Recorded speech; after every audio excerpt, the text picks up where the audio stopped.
এখন আমি আপনাদের সাথে শেয়ার করছি নারায়ণ পূজার প্রসাদের রেসিপি।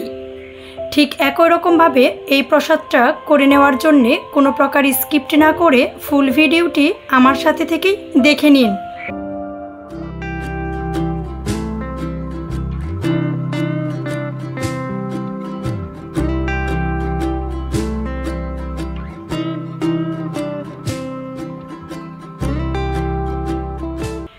নারায়ণ পূজার প্রসাদের এই রেসিপিটা শেয়ার করে নেওয়ার জন্যে বেশ অনেকগুলো কলা আমি নিয়ে নিয়েছি। কলাগুলো পরিষ্কার করে ধুয়ে নিয়ে নিয়েছি। কলাগুলোর উপরের খোসাটা ফেলে নিয়ে একটা গামলার মধ্যে নিয়ে নিচ্ছি।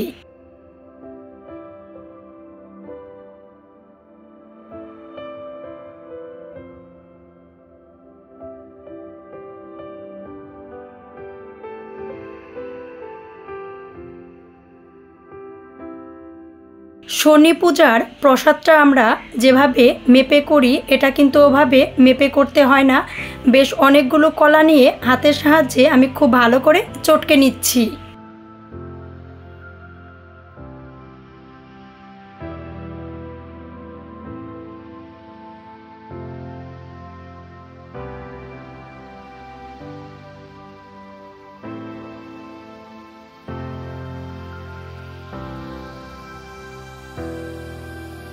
কলাগুলো খুব ভালো করে চটকে নেওয়ার পর এর সাথে দিয়ে নিচ্ছি চিনি।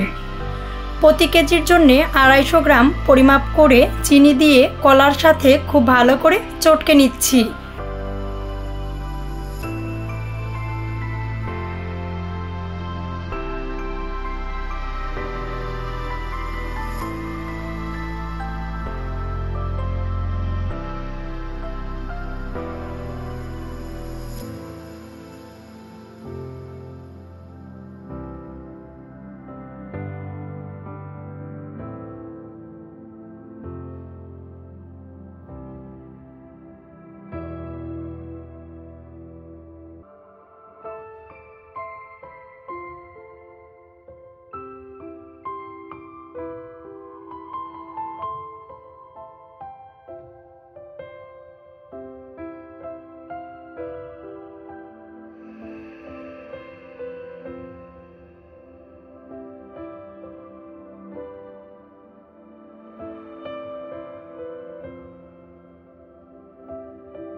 কলা আর চিনিগুলো খুব ভালো করে চটকে নেওয়ার পর এর সাথে দিয়ে দিচ্ছি ময়দা।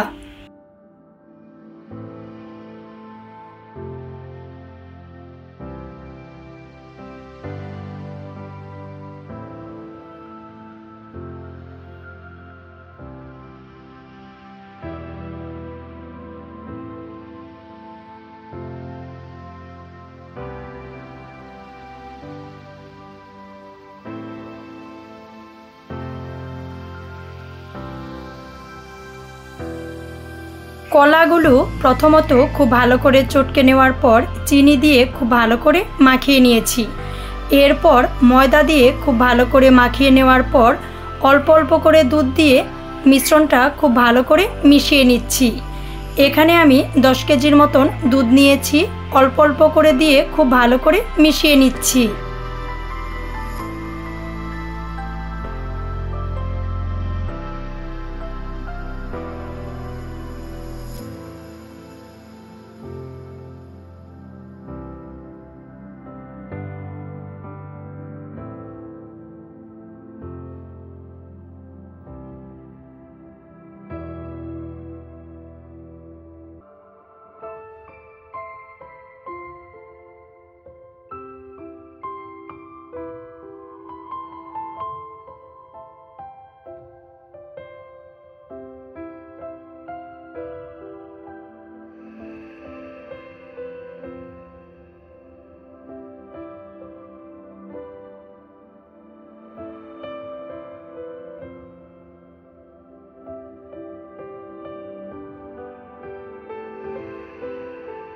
যেহেতু আমি 10 কেজি মতন দুধ নিয়েছি, বেশ ভালো করে মিশিয়ে নেওয়ার পর দুইটি গামলায় খুব ভালো করে মিশ্রণগুলো আলাদা আলাদা করে মিশিয়ে নিচ্ছি।